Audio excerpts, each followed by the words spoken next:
Merhaba sevgili arkadaşlar. Bugün gezdik, dolaştık, acıktık.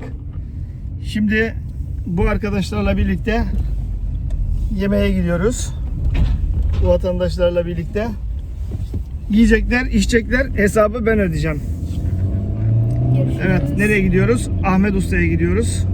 Trabzon'da Elit Kebap. Ahmet Usta yemekleri güzel. Hep birlikte orada karnımızı doyuracağız. Bakalım neler yiyecekler. Ben kaç lira hesap ödeyeceğim. Ahmet Usta'da görüşürüz. Görüşürüz.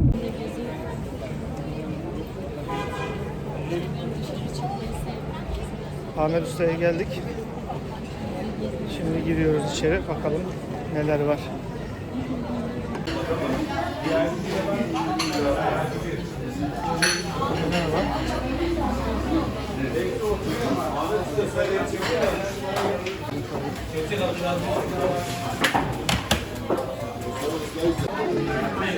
Bugün sormuş.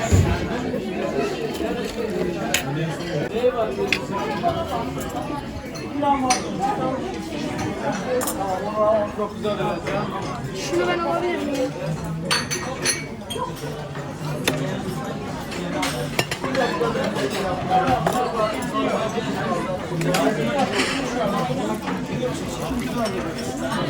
Çekik. Pardon hanımefendi.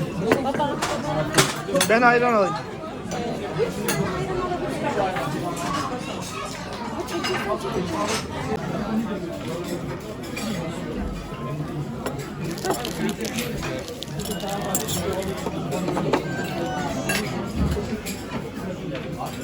Yemekler bitti.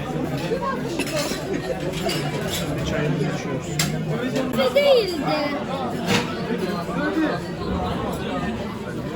Kadayıf.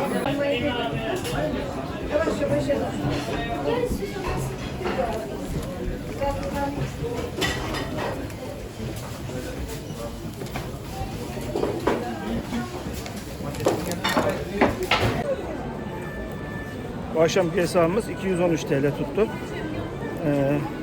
Sürpriz bir patron çıktı. Ben ödemedim hesabı.